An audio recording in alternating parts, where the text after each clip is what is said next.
¿Qué? Sí, en G sí se ve la pantalla. Así es.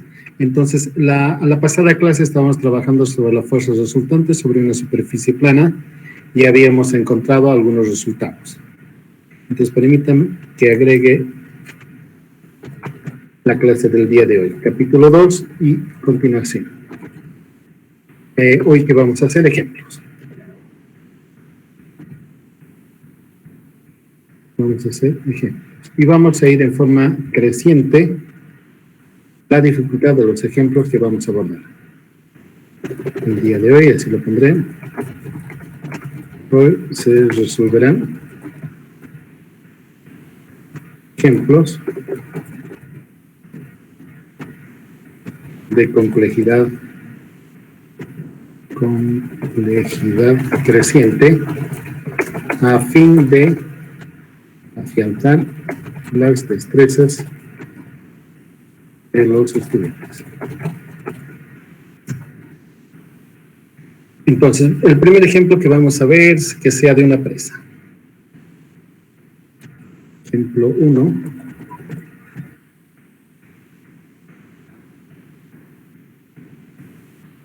Cuyo enunciado va a ser estudiar la fuerza resultante de las presiones hidrostáticas que el agua almacenada en el vaso de la presa ejerce contra el cuerpo de la misma. Pues ha de ser una represa que está parcial o completamente llena, eso no es importante, y que por efecto de la presencia de esa agua está sufriendo una fuerza que trata de sacarle de su lugar. Entonces voy a hacer un esquemita de lo que fue. Y me voy a valer del color negro. ¿Dónde está? Aquí está. De la presa. Este va a ser el tope de la represa, así. Y va a tener un faldón. Y otro faldón aquí a la izquierda. La represa va a estar lo mejor posible anclada contra la fundación. Por ejemplo, coloque aquí el material aluvial en café.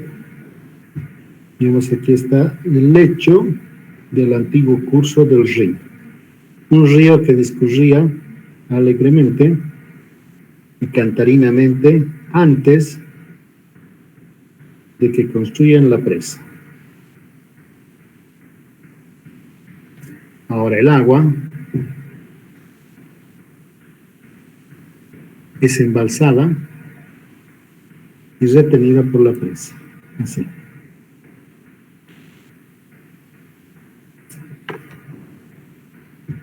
De hecho, aquí podríamos colocar unas líneas que dieren la sensación de que está el agua almacenada.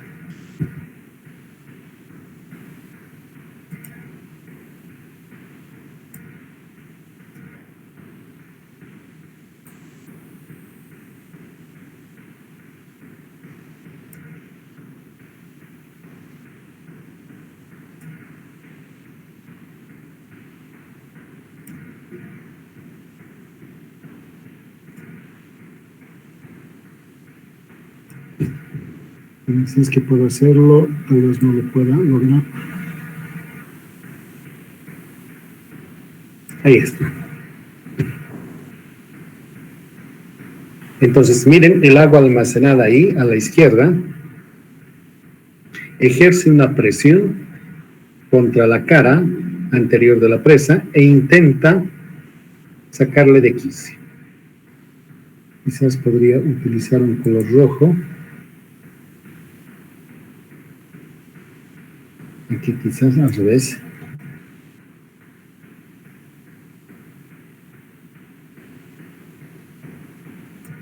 Ahí. Esa es la fuerza resultante de las presiones hidrostáticas, de las cuales ustedes, con mucho tino, podrían calcular todo. Una cosa que no pasaría al descuido de ustedes es que esta fuerza resultante actuaría de forma perpendicular contra la cara inclinada de la tal represa.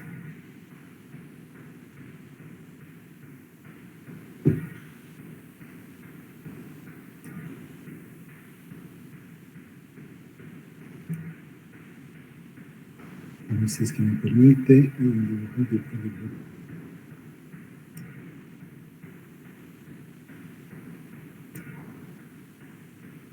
Ya, entonces R va a ser perpendicular a la presa. Y no sé en qué punto está actuando.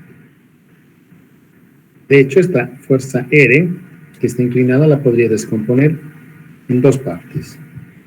Una que tuviera una componente horizontal y una que tuviera una componente vertical. La componente vertical, R sub V, va a ayudar a estabilizar la presa, va a tratar de hundirla a la tal presa aquí en la fundación. Más la componente horizontal va a intentar a la presa de sacarla de esa posición. Y quienes se van a oponer a tal movimiento seguramente va a ser la presión de suelos, que aquí vamos a tener, después les voy a contar, y la fricción que se desarrolle entre la superficie de la fundación de la tal presa contra el material aluvial que aquí tenga. La resistencia que ofrezca al movimiento tiene que superar a esta fuerza. Si no es así, entonces la presa como un todo se va a desplazar. Pero eso lo vamos a dejar para otro momento. Ahora me interesa verle la presa de frente. La voy a mirar ahora desde esta óptica.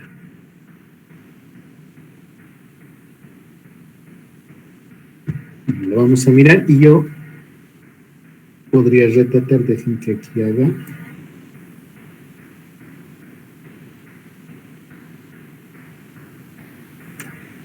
Ahí. Esta es una vista frontal. Vamos a colocar una vista frontal.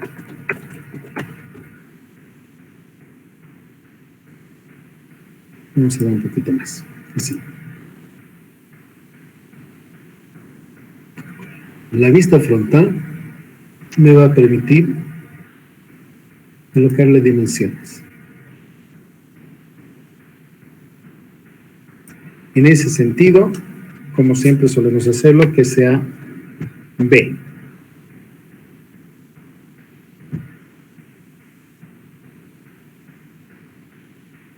B es la dimensión perpendicular a la pantalla.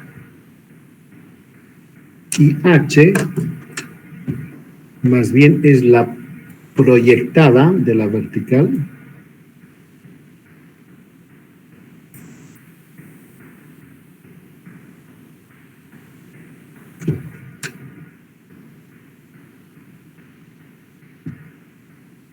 esta. H sería, miren, esta altura.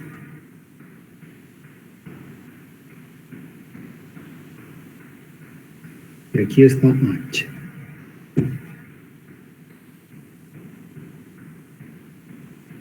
Ah, pero no, me he equivocado.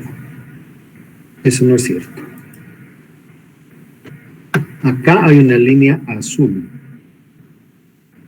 que está justo aquí.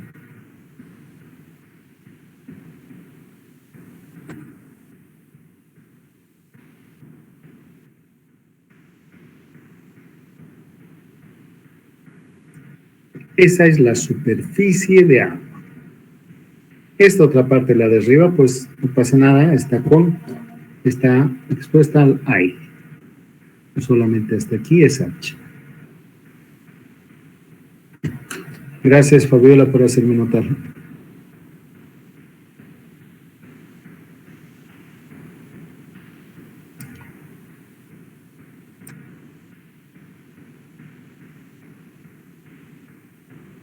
Ok.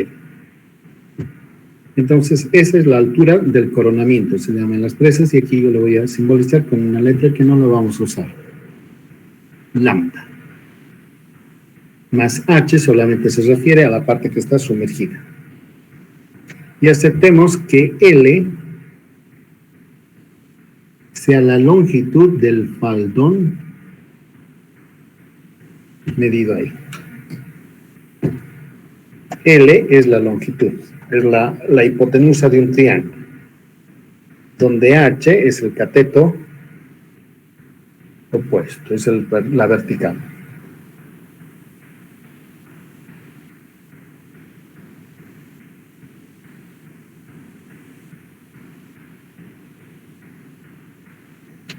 Y añadamos en nuestro croquis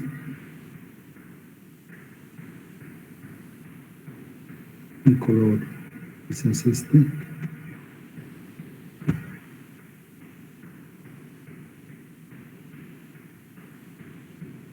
que nos dé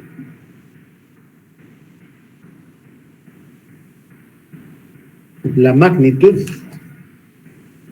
de la inclinación de ese faldón. Beta, que sea el ángulo. Beta es el ángulo que el faldón subtiende con respecto a la horizontal. Esa información es la geometría.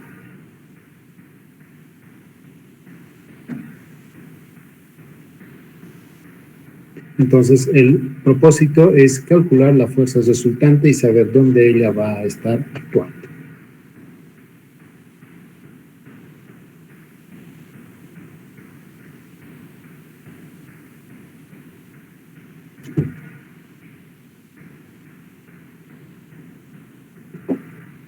¿Todo bien hasta ahí, jóvenes?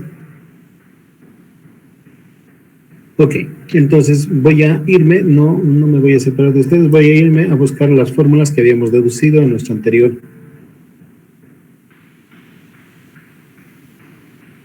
ecuación, digo, en nuestra anterior clase. Aquí van al fondo.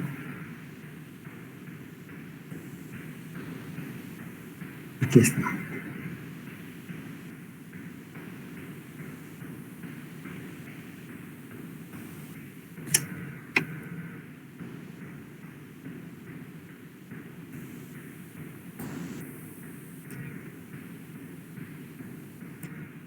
Entonces acá voy a pegar lo que trae.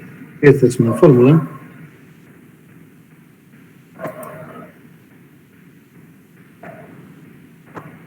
Y esta otra.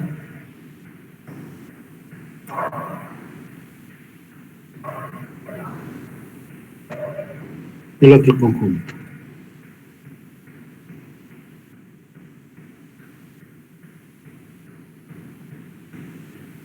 Con esta expresión yo podré calcular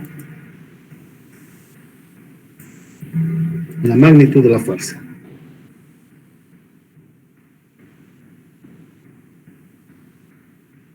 Fuerza R. Mientras que con estos otros dos ubico donde actúa la tal fuerza R.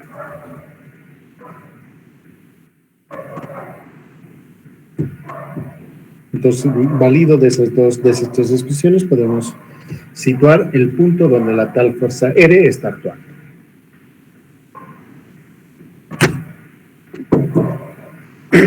Y yo les había dicho, una de las primeras tareas que tenemos que hacer es ubicar, colocaré, situar el sistema de referencia. Tenemos que situar un sistema de referencia. Ya un joven siempre aventajado, aquí me van a ayudar estos caballeros. Además, no, más bien uno del fondo. Walter Dani, habilite su micrófono, Walter Dani Rodríguez. Walter Dani.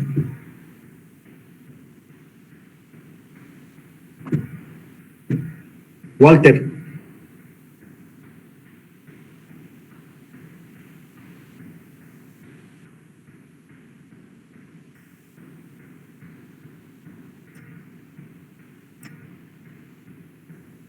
Víctor Hugo Arnés, habilite su micrófono.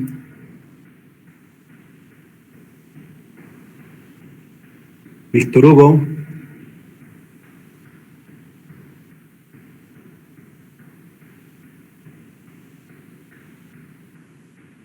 Víctor Hugo.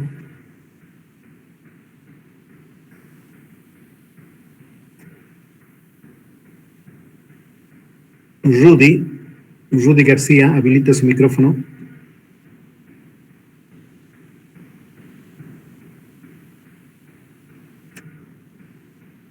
Solamente me voy a quedar con unos cuantos estudiantes.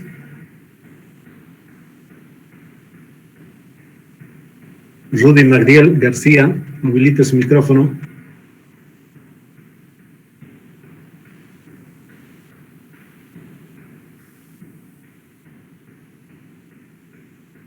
Rafael Bocal. Dígame, ingeniero. Rememórenos cuál es la estrategia o la metodología para situar un buen sistema de referencia. La clase de ayer yo hacía énfasis en eso, ¿recuerdan?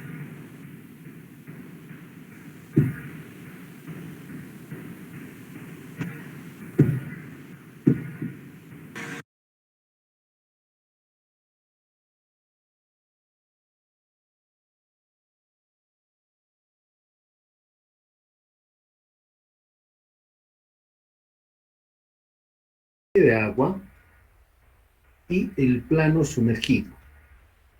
Miraremos. Voy a utilizar un color un poco más claro, este. Entonces la superficie de agua, miren, acá es esta línea azul. Perdón. La superficie de agua es esta línea azul. Esta que está aquí. Y yo la prolongo. Acuérdate que se intersecta, pero yo la prolongo. Y la superficie, el plano, está. Miren, este es el plano inclinado, la prolongo. Esta es una línea imaginaria, por supuesto, no es el plano en sí. Entonces, donde las dos se intersecten, yo sitúo el eje X. Entonces, de dibujar con una esferita el eje X que está saliendo. Voy a ampliar. El eje X está saliendo del dibujo, está justo ahí. Voy a anotar. El eje X sale de la pantalla resultando perpendicular a nosotros. Ahí está su intersección. Mi dibujo es imperfecto, pero quiere hacer eso. Si yo le mirase de costado el eje X, miren, esta línea azul es la intersección.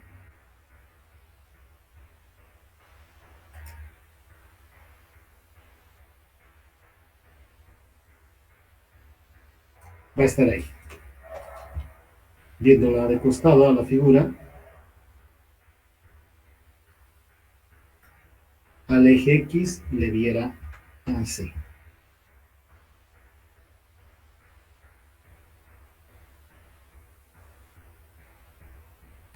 Y el otro eje, el eje Y,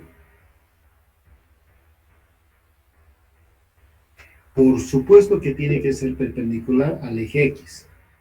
Y hay infinito número de ejes perpendiculares.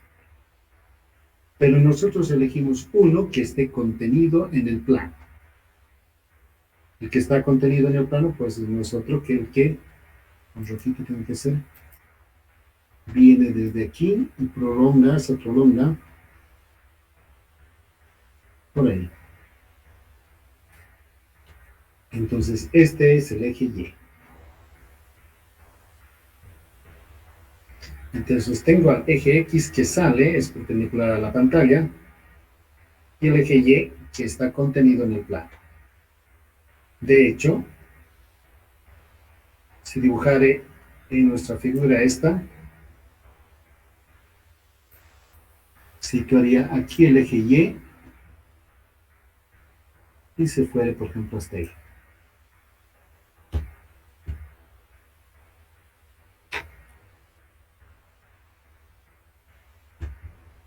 Lo dibujaría acá.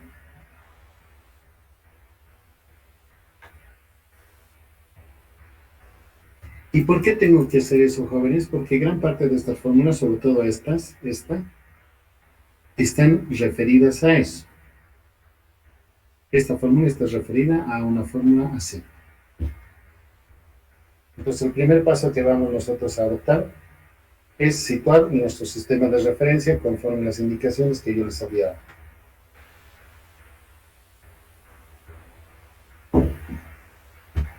Y luego es comenzar a utilizar las expresiones anteriores. Calculamos fuerza y resultante. L. Yo decía, la fuerza resultante R es el peso unitario del fluido multiplicada por la profundidad a la cual el centro de gravedad de la figura está, multiplicado por el área.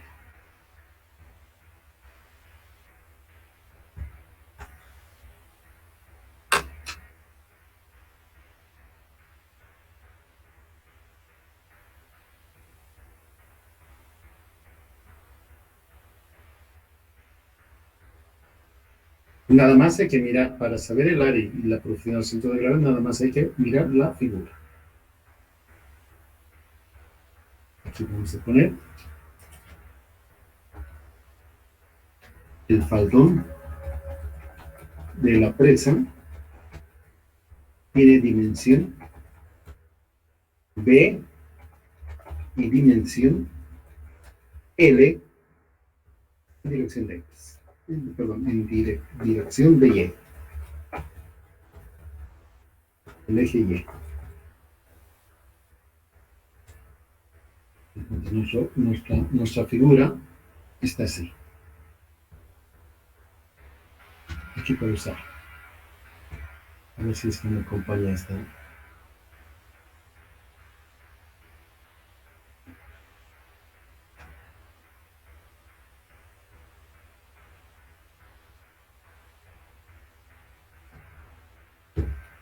Bien. Creo que puedo hacer. Entonces, en primer lugar, esta cara tiene dimensión B.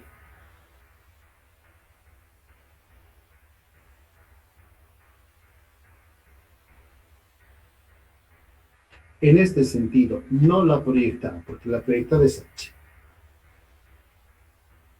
Tiene dimensión L. La hipotenusa. Si eso es cierto, entonces nadie de ustedes podría discutir de que el área fuera la base por la altura. Es decir, B por L.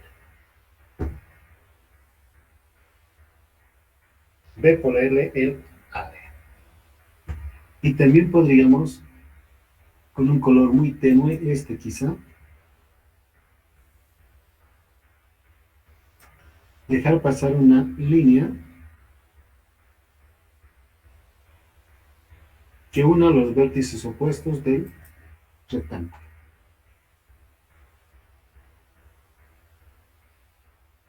Y bien sabríamos todos nosotros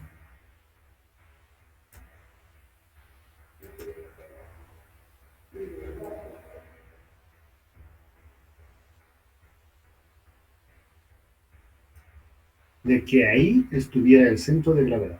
Voy a ampliar un poquito.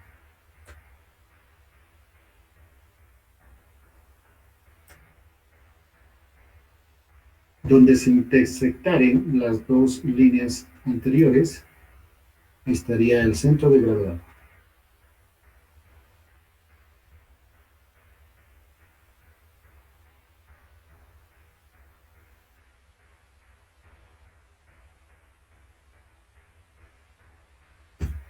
Ahí está el centro de gravedad.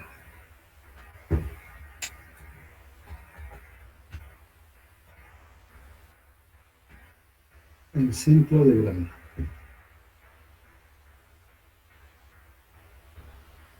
Y con la agudeza mental que les caracteriza, pues no dudaren en decirme que la posición de esta pues está a media altura. Bien, esta distancia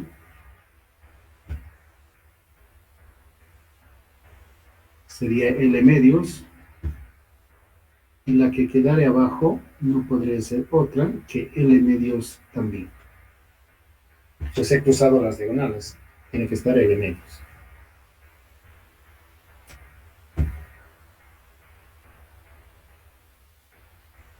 Y también esta otra. En la mitad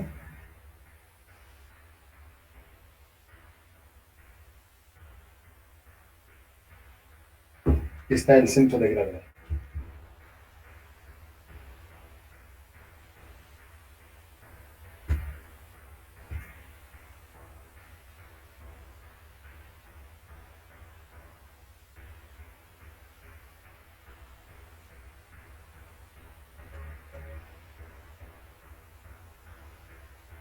¿Está bien, jóvenes? ¿Alguien que tuviera duda? Me interesa, para que ustedes vayan afirmando bien, voy a añadirle el eje X, pero le voy a hacer un poquito más arriba, para que no se confunda con... Ahí voy a colocar. Y el eje Y. No quiero hacer sobre la línea porque si no va a perder el color, el fondo. A ver cómo vamos. Sí, sí. Este es el eje X.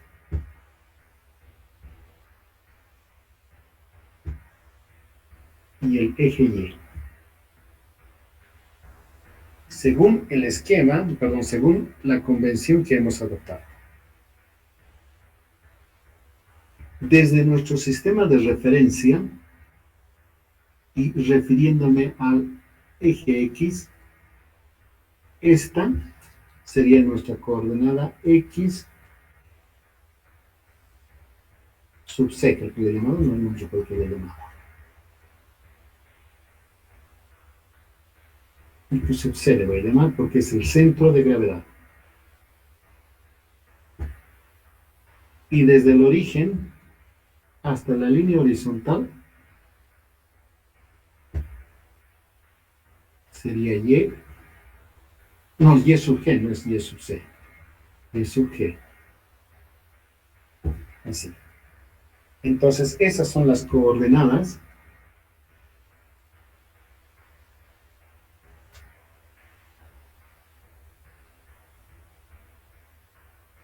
del centro de gravedad. Y sub G y Y sub C. Tengan presente que están contenidas en el plano. No son verticales. Están sobre el plano inclinado.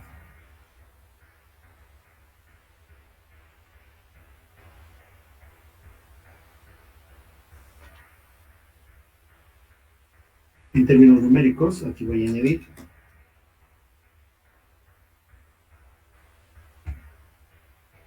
X sub G es un medio de B, por supuesto, al igual que Y sub G es un medio de L, medidos desde el origen de coordenadas del sistema que tenemos.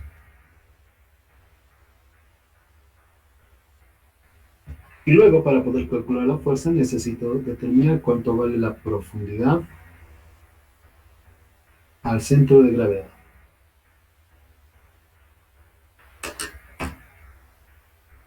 No es Y sub G, no, es la profundidad, es la medida en la vertical.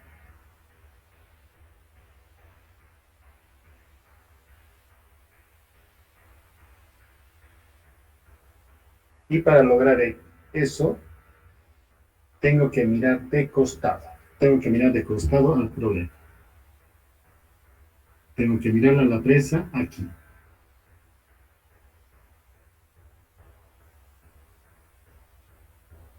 Pero, sin embargo, quizás hayan surgido preguntas de lo que hacía.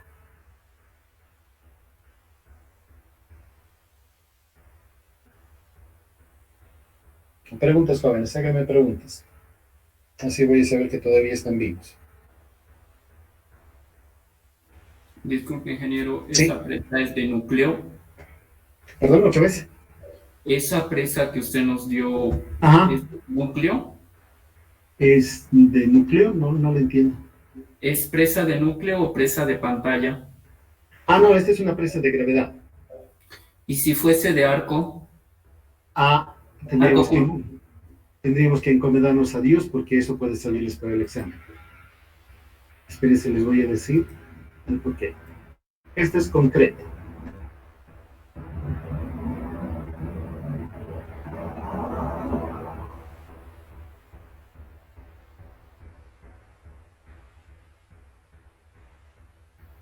Esta es una presa que aguanta a las fuerzas externas, como por ejemplo en este caso la presión hidrostática, al sismo, y tiene una cierta capacidad de resiliencia por su mismo peso. Aguanta por su mismo peso, por su propio peso, por eso se le llama de gravedad. Pero hay otras presas en arco, como señala el joven, que tienen forma un poco más peculiar.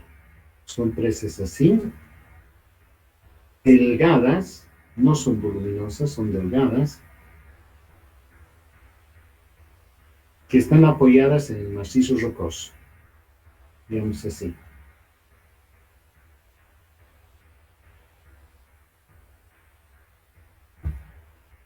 Y que si pudiese yo dibujar en la parte de atrás, tendría que ser una cascarita delgada. Y la superficie de agua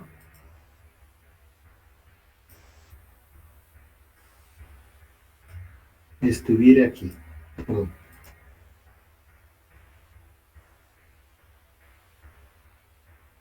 Tal vez no pueda rotar. Me gustaría rotar esta figura. Así. No puedo rotar.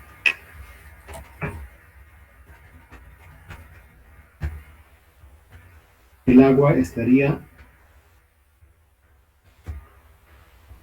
así. Haciendo el arco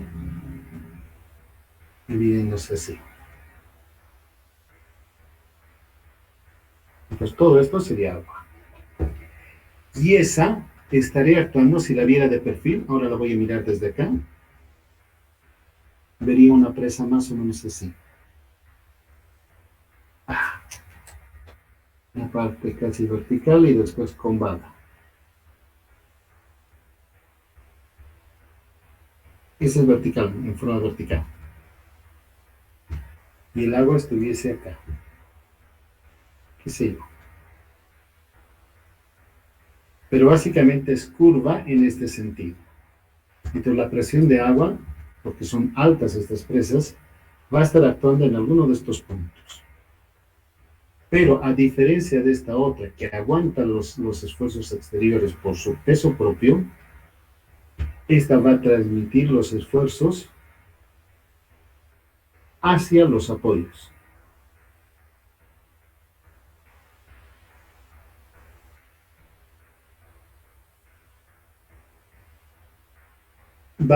Se parte del principio que en la masa de concreto que se ha vaciado, que constituye el cuerpo delgado de la presa, las tensiones de corte son muy pequeñas. Y más bien estas resultantes de esfuerzos se convierten en esfuerzos de compresión contra el concreto. Y saben muy bien que ustedes que el concreto tiene buena resistencia a la compresión. Tiene una compresión de 210 kilogramos, al menos los comunes y corrientes, pero para presa en arco se sube a más, kilogramos fuerza por centímetro cuadrado. Es decir, 1 centímetro por otro centímetro es capaz de soportar 4 bolsas de concreto como esfuerzo antes de que falle. Entonces, todos los esfuerzos que está recibiendo, por ejemplo, pertenecientes como ERE, por la forma de su diseño, los transfiere en centrifuga a los apoyos. Entonces, acá necesitamos una buena roca. Roca excelente. porque ella va a soportar el empuje del agua después de todo. La forma, hasta donde yo conozco, no he diseñado nunca una presa en arco, corresponde a una parábola. Porque la ecuación, si ustedes analizan la ecuación esta, permite hacer el traslado hacia los apoyos de todos los esfuerzos. Pero si fuese otra ecuación, digamos un plano, qué sé yo, una bruja de Agnesi y demás, es probable que en esa se presentasen sí esfuerzos de corte. Entonces, la capacidad de resistencia del concreto al esfuerzo de corte es más o menos una décima parte de su resistencia a compresión.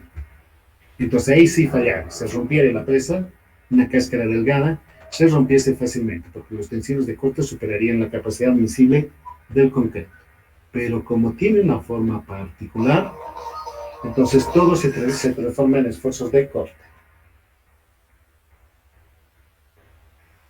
Un segundito, jóvenes. Vamos a lo que estamos haciendo. Entonces las presas en arco tienen su cuerpo así. Responden a una forma en planta que se acerca a la parabólica a fin de anular las tensiones de corte que se presentan. Pues a pesar de que el concreto puede aguantar ellas, pero no es tan grande como compresión. Entonces todos los esfuerzos exteriores los transmiten a los estribos, donde si tenemos buena roca, no va a haber problema. Pero si la roca está fracturada aquí, hay fisuras, hay fallas y demás, y está intemperizada esta roca, Nicanor cree que podamos elegir una presa en arco. Se va a tener que desgastar la roca o hacer inyecciones de concreto a fin de que mejore la condición, y tal vez se tenga como que inclinar por una presa de gravedad. Y si aún la presa de gravedad resulta cara, tal vez tenga que optarse por una presa de tierra. Todo va a depender de las condiciones. Una presa en arco alta, esbelta, es común, pero más bien las presas de tierra se las elige cuando las alturas no son tan grandes, en el caso general. Entonces, lindo sería que yo, por ejemplo, les dé la ecuación de una parábola aquí y con una forma creciente de más o menos como he dibujado, y les diga, jóvenes, calculen la fuerza resultante, esta, para un caso tan singular. Yo apuesto que van a desarrollar sus destrezas para que en el problema no tengan ningún inconveniente. ¿Le he respondido, joven? Usted que tenía una inquietud. Sí, ingeniero. Gracias. Ok. Seguiremos entonces. Necesitamos calcular la profundidad a la cual el centro de gravedad está, y para eso requerimos mirar de costado. Entonces ahora al problema le vamos a mirar de costadito y vamos a ver otra vez lo siguiente. Dejen un ratito que primero trace la horizontal y atrás trace la línea horizontal.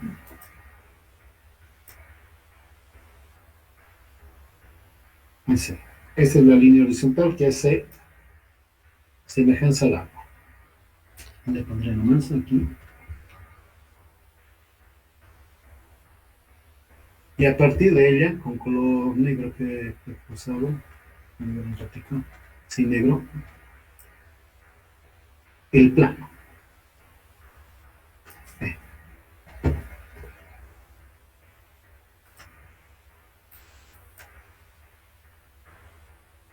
El plano donde está. Perpendicular donde se intersectan ellas, y perpendicular a pantalla el eje X. Y el eje Y ya saben dónde está. Y ahora le doy dimensiones. Dije, desde cierto lugar, justo aquí, hasta donde termina la figura es L. Debía haber puesto este del otro lado.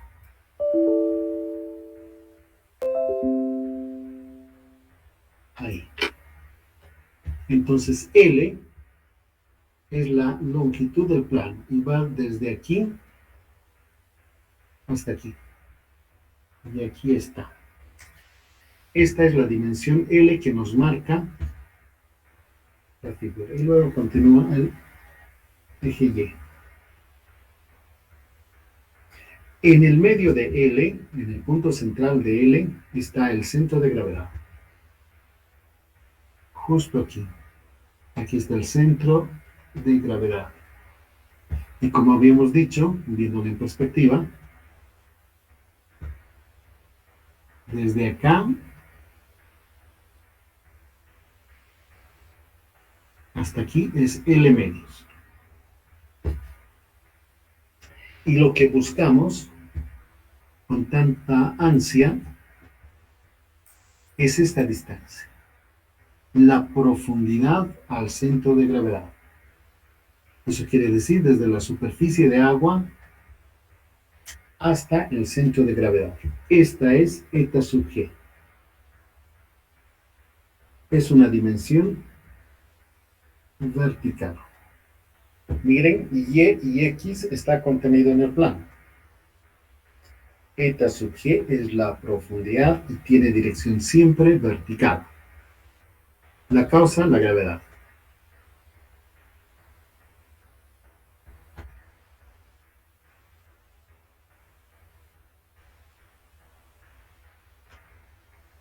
Entonces nada, tenemos que averiguar eta sub g.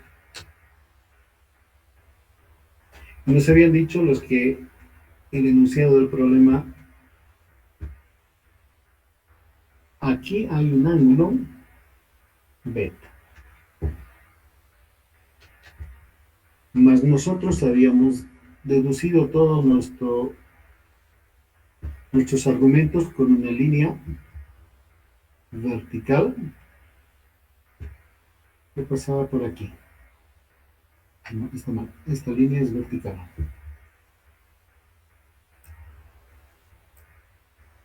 Esta es la vertical. Y más bien considerábamos el ángulo alfa que partiendo desde la vertical al plano se iba. Así hicimos nuestra deducción. El ángulo alfa, por supuesto, se repite aquí.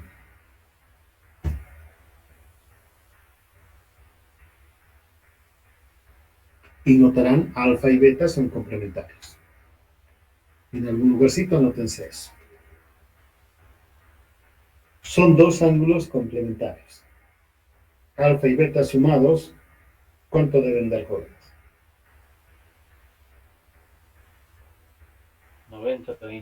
90 grados.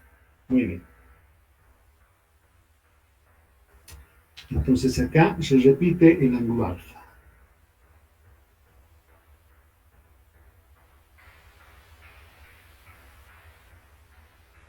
De hecho, como señalábamos, alfa más beta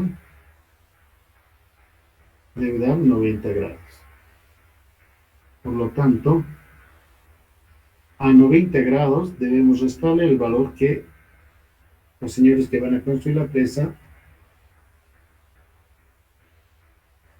eligieron por beta. Entonces alfa es un valor conocido. Por lo tanto, mirando este triángulo, este pedacito, más grueso, centro mi atención en este triángulo.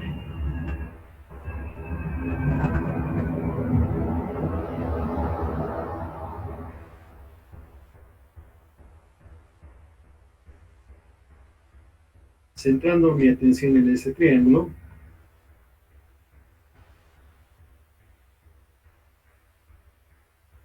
puedo definir, miren, tengo el ángulo este lado es la hipotenusa y este otro es el cateto. Mirando puedo definir fácilmente el coseno. El coseno del ángulo es el adyacente eta sub g dividido L medios.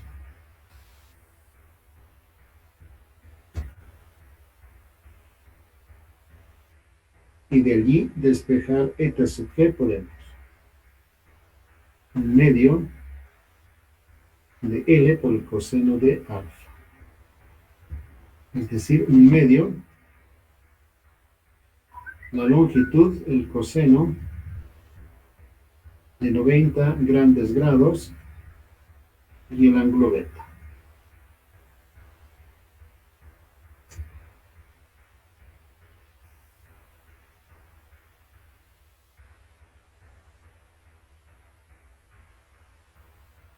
Y ahora nada más es reemplazar. Voy a decir entonces, por lo tanto, la norma del vector resultante ha de ser gamma, que está establecido bien, multiplicado por eta sub g. Es un medio de la longitud, el coseno del ángulo dado, multiplicado todo ello por el área, que creo que aquí lo noté, BL.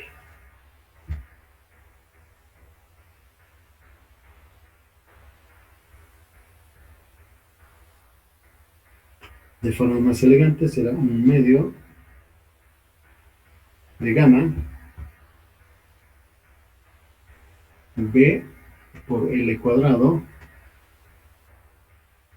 coseno de aquello.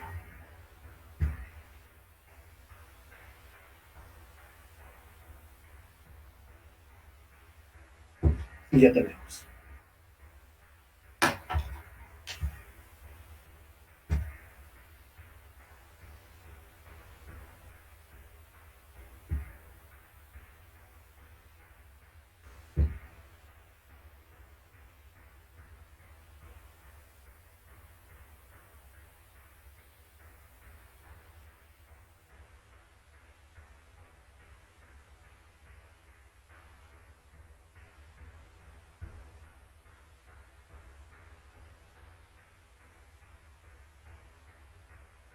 ¿Preguntas, jóvenes?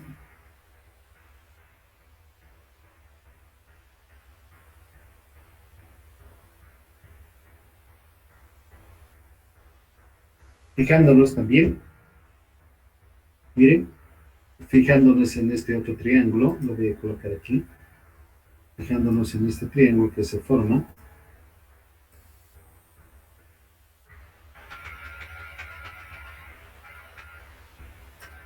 y mientras nos avisen cuánto h es, miren acá está h,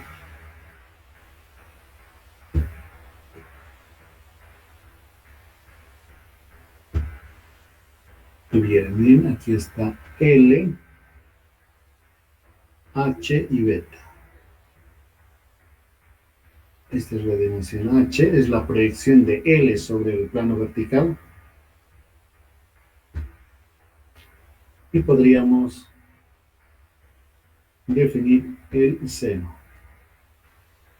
Seno de beta para el cateto opuesto sobre la hipotenusa. Y beta sería el arcoseno así, H sobre L. Entonces en lugar de alfa de beta, reemplazamos alfa menos 90 grados y tenemos ya beta. Entonces podemos efectuar el cálculo. Preguntas hasta ahí, Cortes.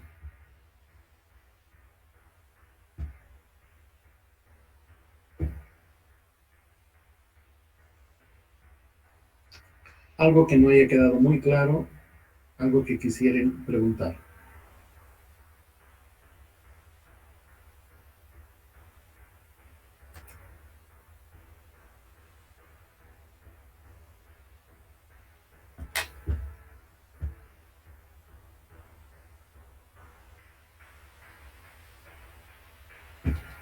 ¿Todo claro? ¿Todo bien? Ahora ubiquemos a la fuerza actual. Punto de ubicación. Punto donde actúa. Ese punto hemos dicho, le vamos a llamar X sub M. X sub M, no daría. Va a ser X sub M y Y sub M. Son las coordenadas del tal punto. Y a ese yo lo voy a volver a mirar acá. Voy a agrandar un poquitín.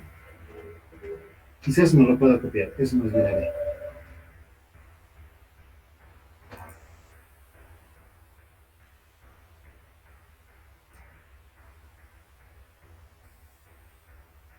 Lo vamos a traer aquí abajo. Esto solo que esta es imagen. No me va a servir.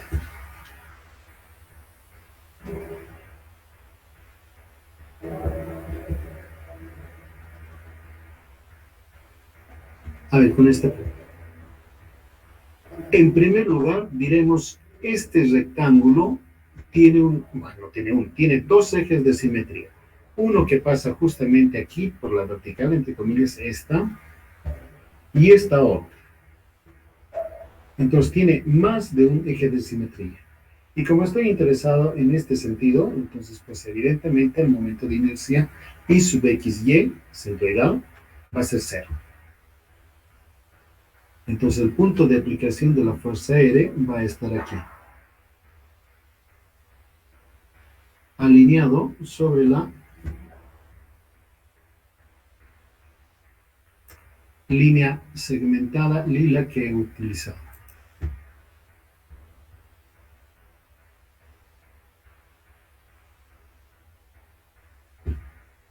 En tal caso, X sub G y X sub M coinciden.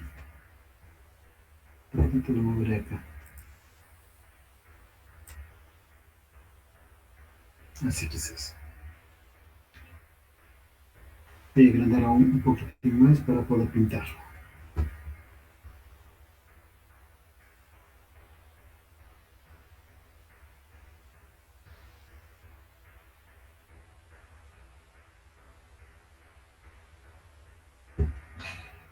Este punto tiene un apelativo, hemos dicho que se llama metacentro, por eso es los símbolos que estamos usando. Y desde donde él esté, hacia la izquierda en una línea horizontal, será Y sub G, Y sub M. Desde allá hasta aquí será Y sub M. Miren, es desde el origen de coordenadas. Si la figura no es complicada, no se van a olvidar. Y aquí está X sub M. En el punto M,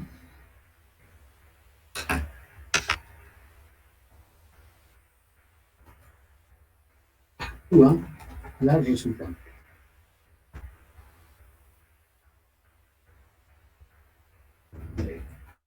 Como la figura tiene un eje de simetría,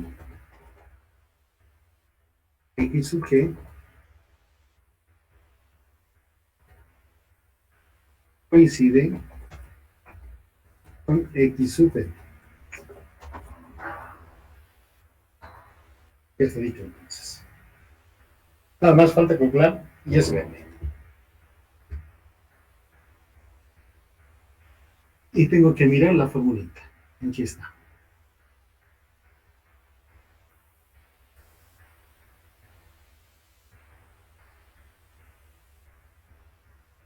La traigo para acá para que la podamos estudiar con más detenimiento. Miren, Y sub M esta es Y sub G, y ya la hemos determinado. Y sub G es L medios. Miren, acá está clarito como el oxígeno.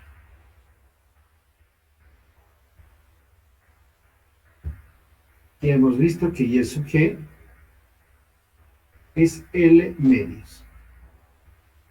El área, pues nada, es B multiplicado por L. Lo único que necesitamos es el momento de inercia centroidal. Y sub X, X que pasa justo por aquí. Si es que pudiera dibujar, a ver con qué puedo dibujar, con un amarillo pato, creo. Son los ejes que pasan por ahí.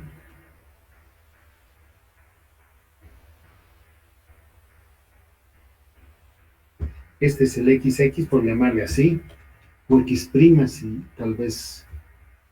Y es el Y', los centroidales. Es el momento de inercia con respecto al sistema de referencia muy propio, muy suyo, de la figura plana que estamos tratando. Y eso nos da en la tablita. Sería a ver si no me equivoco, sería el ancho B multiplicado por L al cubo partido por 12.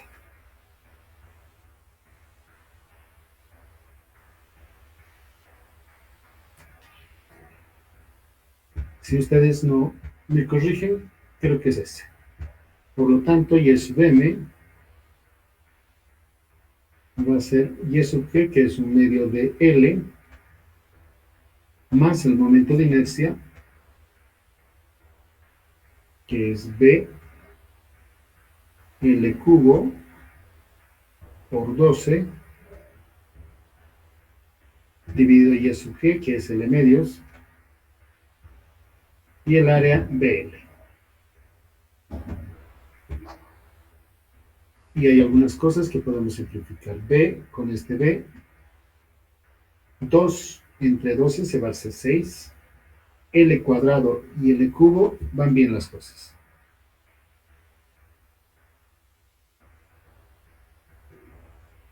Tenemos un medio de L más el 2 se va a ir arriba, me voy a quedar con L cubo dividido L cuadrado. Por lo tanto vamos a tener L medios más un sexto de L. Con un denominador 6, 3L más L. Por lo tanto vamos a tener 4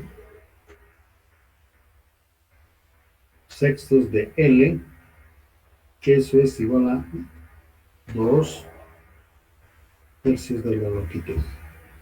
Entonces, en definitiva, Y sub M está a 2 tercios de L.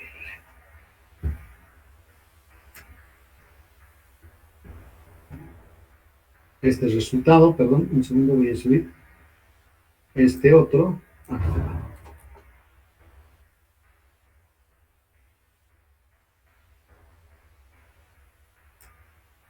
Y este otro que en forma disimulada lo puse aquí, pero que también vale.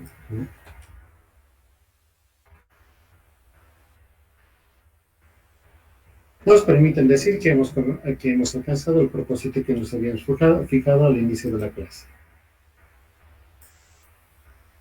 Conocemos la magnitud de la fuerza de presiones y conocemos el punto donde está actuando. Preguntas obvias. Inge, buenas tardes. ¿Cómo está, joven? Inge, ¿me puede repetir, por favor, desde el punto donde sacamos los momentos de inercia para sacar Y, por favor? Con todo gusto. Esta formulita la pusimos en la clase de ayer, ¿se recuerdan? A partir de esta fórmula comenzamos a intentar darle sentido, darle significado a las variables que tenemos aquí. Entonces dice, Y sub M tenemos que calcularla como la suma de dos elementos. Y sub G. Y sub G está acá. En alguno de estos lugares yo noté, aquí está, aquí está. Esta es Y sub G. Es la distancia, acá está, no necesito notar. Y sub G es L medios.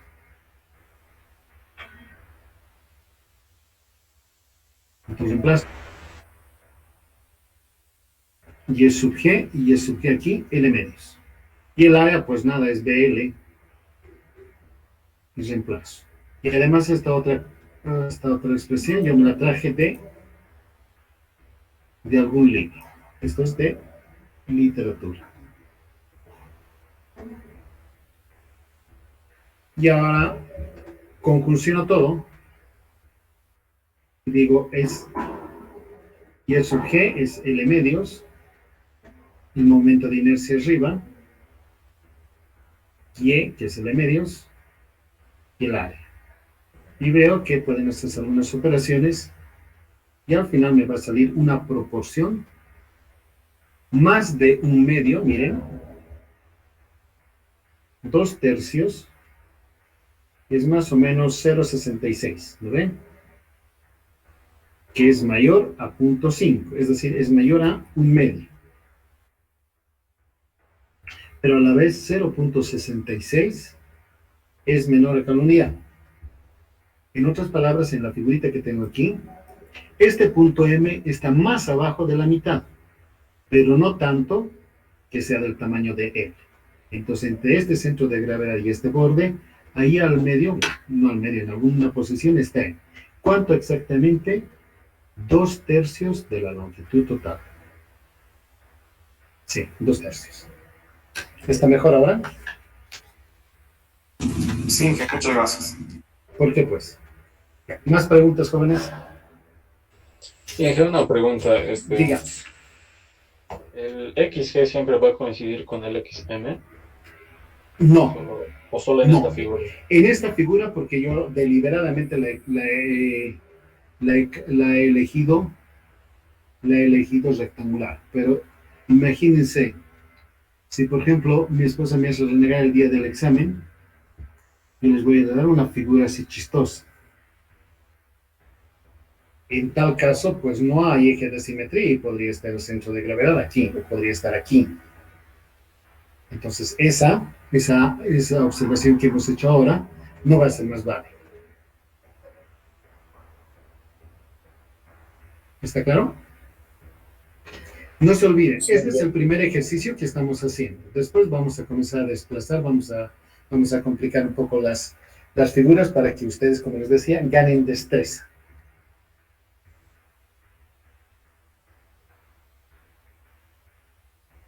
¿Más preguntas, jóvenes? Ingeniero, Sí. disculpe, hace un momento cuando estaba, me dice IX es igual a B, exactamente. Usted dijo que el dato podíamos encontrar en la tablita. ¿A qué Claro. podría, se refería? O se me fue, Inge. Claro, no. Vaya a internet y coloque momentos de inercia. Está con la figura rectangular momentos de inercia, Inge. ¿Sí? A ver, déjenme ver un ratito. Momentos de inercia centroidales. Y cualquiera de las múltiples que ahí hay. Déjenme ver, hay una que por aquí que utilizamos la pasada vez. Esta.